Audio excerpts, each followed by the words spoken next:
Hello viewers, this is algo Bangla 29। আমরা আজকে দেখব হচ্ছে কোড ফোর্সেস এডুকেশনাল রাউন্ডের কোড ফোর্সেস রাউন্ড 900 ডিভিশন 2 এর বি নাম্বার প্রবলেমের সলিউশন। আচ্ছা, এখানে যে প্রবলেম স্টেটমেন্টটা দেওয়া আছে এটা আপনারা একটু ভালো মতো পড়ে নেবেন। এখানে কি বলা আছে আমি সিম্পলি একটু বলি, যেখানে একটা টেস্ট কেস ইনপুট নেওয়া থাকবে। সরি, কালারটা একটু চেঞ্জ করে দেখতে সুবিধা হবে। এখানে একটা টেস্ট কেস ইনপুট থাকবে, দেন হচ্ছে এন একটা সাইজ ইনপুট থাকবে। এন সাইজটা নির্দেশ করবে একটা অ্যারে, আমাদের একটা হচ্ছে অ্যারে প্রিন্ট করা লাগবে এন সাইজে, ঠিক আছে? এটা হচ্ছে ইনপুট হিসাবে থাকবে এনটা। আচ্ছা, তাহলে আমাদের আউটপুটে কি কি দেওয়া লাগবে? আউটপুটে হচ্ছে একটা অ্যারে প্রিন্ট করা লাগবে, যেটা হচ্ছে এন সাইজের থ্রির জন্য 3 সাইজের অ্যারে। এবং এখানে আরেকটা মজার বিষয় হচ্ছে, এখানে মাল্টিপল অ্যান্সার থাকতে পারে, যে এটাই যে অ্যান্সার হইতে হবে এমন কোনো কথা না। আপনার মন মতো অন্য একটা অ্যান্সার দিতে পারেন, সেটা এই কন্ডিশনের সাথে ম্যাচ করবে, যাতে একটা অ্যান্সার আপনারাও প্রিন্ট করে দিতে পারেন। আচ্ছা, এখানে যে মেইন কন্ডিশনটা সেখানে হচ্ছে বলা আছে যে ফার্স্ট এবং সেকেন্ড যে ইন্ডেক্সের যোগফল সেটা হবে থার্ড নাম্বার ইন্ডেক্সের সাথে 3 দ্বারা গুণ করে এটাকে যদি সেটা দ্বারা ভাগ করি, মানে এটাকে যদি এটা দ্বারা ভাগ করি, তাহলে সেটার ভাগফল শূন্য হবে না, অর্থাৎ ডিভিজেবল হবে না। মানে আমি যদি সিম্পলি যদি বোঝাতে চাই, মানে ধরেন একটা অ্যারে আছে, অ্যারের 3 নাম্বার ইন্ডেক্সকে 3 দ্বারা গুণ করছি আমরা। গুণ করে যদি সেটাকে তার পূর্বের দুইটা ইন্ডেক্স দ্বারা ভাগ করি, তাদের যোগফল দ্বারা, অর্থাৎ সরি এটা 1তম এবং হচ্ছে 1তম এবং হচ্ছে এ 2তম, এটা দ্বারা যদি ভাগ করি, তাহলে সেটার ভাগফল মানে পূর্ণ সংখ্যা হবে না, অথবা ভাগশেষ কত হবে না? শূন্য হবে না, ভাগশেষ শূন্য হবে না। এটা হচ্ছে ভাগশেষের আমি দেখাইছি যে ভাগশেষ শূন্য হবে না। ভাগশেষ শূন্য হলে কি সেটা ডিভিজেবল হবে, আর ভাগশেষ যদি শূন্য না হয় তার মানে কি ডিভিজেবল না, অর্থাৎ ভাগ করা যায় না। এই জাতীয় একটা অ্যারে আমাদের একটা জেনারেট করতে হবে।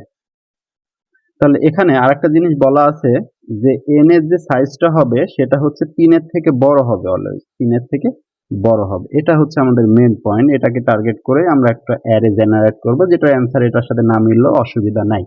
আচ্ছা, তাহলে আমরা কিভাবে জেনারেট করতে পারি? ধরেন আমরা একটা অ্যারে জেনারেট করলাম যে 3, ফার্স্ট ইন্ডেক্স হচ্ছে 3, সেকেন্ড ইন্ডেক্স হচ্ছে 4, থার্ড ইন্ডেক্স দিলাম 5। তাহলে কি হলো? 5-এর সাথে 3 দ্বারা গুণ করা লাগবে। তাহলে 3 গুণন 5 কত হচ্ছে? 15 হচ্ছে। এবং পূর্বের দুইটার যোগফল, পূর্বের দুইটা কি ছিল? 3 প্লাস 4।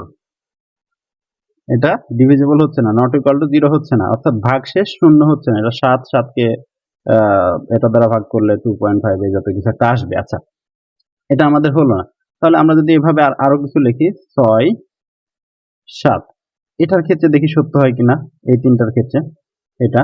তাহলে 6কে আমরা 3 দ্বারা গুণ করতে হবে, তাহলে 3 6 কত হচ্ছে? 18 হচ্ছে। দেন পূর্বের দুইটার যোগফল দ্বারা ভাগ, পূর্বের দুইটার যোগফল কত? 4 প্লাস 5, অর্থাৎ 18 ভাগ হচ্ছে 9, কত আসছে? এটা এটার ভাগফল আসছে 2 এবং ভাগশেষ আসছে 0। আমি বললাম ভাগফল পূর্ণ সংখ্যা আসা যাবে না, কিন্তু এখানে পূর্ণ সংখ্যা চলে আসছে, এবং ভাগশেষ 0 আসা যাবে না, কিন্তু এখানে ভাগশেষ 0 চলে আসছে। তার মানে আমরা যদি সিরিয়ালি এভাবে প্রিন্ট করতে থাকি তাহলে এটা হবে না। তার মানে এখানে কিছু একটা করা লাগবে, সরি এই যে এখানে কিছু একটা করা লাগবে। অর্থাৎ আমি যদি সলিউশন অ্যাপ্রোচটা বলি, তাহলে এখানে আমাদের মূলত কাজ হচ্ছে কোন ইন্ডেক্সটা নিয়ে? থার্ড নাম্বার ইন্ডেক্সটা নিয়ে। মানে সেটাতে এমন একটা ভ্যালু ফিক্স করতে হবে যেন তার পূর্বের দুইটার যোগফল দ্বারা ভাগফল কখনো ভাগ না যায়। তাহলে এমন একটা আমাদের ভ্যালু ফিক্স করতে হবে। তাহলে এই জাতীয় অ্যারে যদি আমি একটা জেনারেট করতে চাই, ধরেন আমি প্রথমে নিলাম 3, তারপরে নিলাম 4, এবং থার্ড নাম্বার ইন্ডেক্সে এটা first index, second index, third, fourth, 5 এভাবে চলতে থাকবে আর কি, 6। যখন ইন্ডেক্সটা 3 দ্বারা ভাগ যাবে, যত নাম্বার ইন্ডেক্সে আমি এই ভ্যালুটা পুট করব, 3 নাম্বার যদি সেটা ইন্ডেক্স হয়, তাহলে ভ্যালুটা 1 বেড়ে যাবে। অর্থাৎ এখানে তো 5 বসার কথা ছিল, কিন্তু 5 না বসে এখন 6 বসবে। ঠিক আছে? এটা হচ্ছে ফার্স্ট যখন 3 নাম্বার ইন্ডেক্স পাবে, ফার্স্ট 3 নাম্বার ইন্ডেক্সের ক্ষেত্রে 1 যোগ হবে। ঠিক আছে? দেন আবার সিম্পলি আবার 1 যোগ করে করে প্রিন্ট হবে। 6 এর আগে 7, 7 আর 1 8, 8 আর 1 এখানে কত বসার কথা? এটাও কিন্তু 3 দ্বারা ভাগ যায়, এটাকেও 3 দ্বারা ভাগ যায়, এটাও 3 দ্বারা ভাগ যায়। যে যে যে ইন্ডেক্সগুলো 3 দ্বারা ভাগ করলে 0 হয় ভাগশেষ, সেই ইন্ডেক্সে 1 যোগ হবে। যখন ফার্স্ট ইন্ডেক্সটা পাবো সেটার সাথে 1 যোগ হবে, ঠিক আছে? 4 এর পর 5 হওয়ার কথা ছিল, কিন্তু এখানে হয়েছে কত? 6। দেন 7, 8। সেকেন্ড যখন 3 নাম্বার ইন্ডেক্সটা পাবো, সেটার সাথে হচ্ছে 2 যোগ হবে। আগে যোগ হয়েছিল কত? 1 4 এর সাথে 1 যোগ হয়ে 5 হওয়ার কথা, কিন্তু আরো 1 যোগ হয়ে 6 হয়েছে। এখন 2 যোগ হবে। 8 এর সাথে 1 যোগ হয়ে এখানে 9 হওয়ার কথা, কিন্তু 9 না হয়ে কত হবে এখানে? 11 হবে, ঠিক আছে? 2 যোগ হবে। 2 করে করে এভাবে যোগ হইতে হইতে যাবে। আচ্ছা, ঠিক আছে। এগুলোর ক্ষেত্রে আমরা ওই কন্ডিশনগুলো ম্যাচ করে দেখতে পারি যে 3 6 18, 18 আর পূর্বের দুটার যোগফল হচ্ছে 7। এটা ভাগশেষ 0 আসছে না। সেম অ্যাজ এই তিনটার ক্ষেত্রেও দেখতে পারি 3 7 21, সেটাকে পূর্বের দুইটা দ্বারা ভাগ করব, 4 10, 10 দ্বারা ভাগ করলে ভাগশেষ 0 আসছে না। তার মানে এটা আমাদের একটা ভ্যালিড অ্যান্সার। তার মানে কি বললাম, যখন ফার্স্ট 3 নাম্বার যে নাম্বার ইন্ডেক্সকে 3 দ্বারা ভাগ যাবে, যখন সেটা যদি ফার্স্ট ইন্ডেক্স হয় সেক্ষেত্রে 1 প্লাস হবে, যদি সেটা সেকেন্ড ইন্ডেক্স হয় 2 প্লাস হবে, থার্ড ইন্ডেক্স হলে 3 প্লাস হবে, ফোর্থ ইন্ডেক্স হলে 4 প্লাস হবে, আর বাদ বাকিগুলো সেম অ্যাজ মানে নরমালি চলতে থাকবে আর কি, ঠিক আছে? আচ্ছা, শুনতে জটিল লাগতে পারে, আমরা এটা সলিউশন দেখে ইজি লাগার কথা। তাহলে এখানে কি বলছি, কালারটা একটু চেঞ্জ করে নি। এখানে কি করছি, প্রথমে একটা টেস্ট কেস ইনপুট নিছি এবং তারপরে অ্যারে সাইজটা ইনপুট নিছি, n সাইজের একটা অ্যারে ইনপুট নিছি। দেন আমরা কাউন্টের জন্য দুইটা নিছি, যে কাউন্ট ইকুয়াল টু 2, মানে আমরা 3 থেকে যেহেতু প্রিন্ট করব, দেন একটা লুপ চালাইছি সিম্পলি 1 থেকে n পর্যন্ত। দেন আমরা কাউন্ট প্লাস প্লাস, অর্থাৎ এই জায়গায় 2 ছিল, 3 হয়ে গেল, ঠিক আছে? 3 হয়ে গেল। আমরা তারপর চেক দিছি যে i কে কি 3 দ্বারা ভাগ করা যায়? i তো ফার্স্ট ইন্ডেক্স, 3 দ্বারা ভাগ করা যাচ্ছে না, তার মানে এই লুপে ঢুকবে না, এখানে প্রিন্ট করে দেবে, 3 সিম্পলি প্রিন্ট করে দিল। দেন হচ্ছে i এর মান 2 হয়ে গেল। দেন i 2 হয়ে গেল, তখন 2 হয়ে যাওয়ার পর এখানে কাউন্টের মানটা প্লাস প্লাস হয়ে গেল, অর্থাৎ কত হলো? এটা 4 হয়ে গেল, ঠিক আছে? এখন আবার চেক করবে যে i কে কি 3 দ্বারা ভাগ করা যায়? 2 ভাগ 3 ভাগ শেষ কি 0 হয় না? ভাগ শেষ 0 হয় না, তাহলে এটা সিম্পলি প্রিন্ট করে দিবে। দেন 3 নাম্বার যখন ইন্ডেক্সটা আসবে, 3 নাম্বার ইন্ডেক্সের ক্ষেত্রে কাউন্ট প্লাস প্লাস, অর্থাৎ এখানে কত হবে? 5 হবে, ঠিক আছে? 5 হওয়ার পর এখানে আবার চেক করবে যে i কে কি 3 দ্বারা ভাগ করা যায়? হ্যাঁ, এখানে এবার i এর মান 3, 3 কে 3 দ্বারা ভাগ করলে ভাগশেষ 0 হয় এবং কাউন্টের মানটা কত হবে?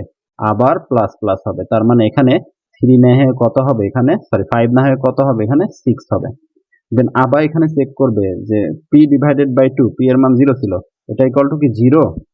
হ্যাঁ, এটা ইকুয়াল টু 0, ভাগশেষ, এটা ভাগশেষ 0, তার মানে p এখানে আবার কি হবে? সরি, হ্যাঁ, p divided by 2 equal to হচ্ছে 0। হ্যাঁ, এখানে আবার কাউন্ট প্লাস প্লাস হবে। এটা হচ্ছে দ্বিতীয় ক্ষেত্রে এসে এই কাউন্টটা প্লাস প্লাস হবে, ঠিক আছে? দ্বিতীয় ক্ষেত্রে এসে এই কাউন্টটা প্লাস প্লাস হবে। ফার্স্ট ক্ষেত্রে 0 ভাগ 2 ভাগশেষ 0 হবে না। দ্বিতীয় ক্ষেত্রে যখন আসবে সেটা প্লাস প্লাস হবে, অর্থাৎ প্রথম ক্ষেত্রে কত প্রিন্ট হবে? 3 4, দেন হচ্ছে 6 মানে এই যে 4 এর সাথে 1 যোগ হয়ে তো 5 হওয়ার কথা, কিন্তু 6 হয়েছে। 6 এর সাথে 1 যোগ হয়ে 7, 7 এর পর 8, 8 এর সাথে যখন 2 নাম্বার মানে 3 দ্বারা ভাগ যাচ্ছে এমন একটা ইন্ডেক্স পাচ্ছি দ্বিতীয়বার, সেক্ষেত্রে 2 যোগ হবে, মানে 9 হওয়ার কথা, 9 এর সাথে আরো 2 যোগ হয়ে 11 হয়েছে। দেন 12 30, যখন 3 নাম্বার পাচ্ছে 3 দ্বারা ভাগ যাচ্ছে এমন একটা ইন্ডেক্স, সেক্ষেত্রে কত যোগ হবে? 3 যোগ হবে, ঠিক আছে? 13 পর কত হওয়ার কথা ছিল? 13 পর 14, কিন্তু না হয় সেটা কত হয়েছে? 15, ঠিক আছে? এভাবে আর কি চলতে থাকবে।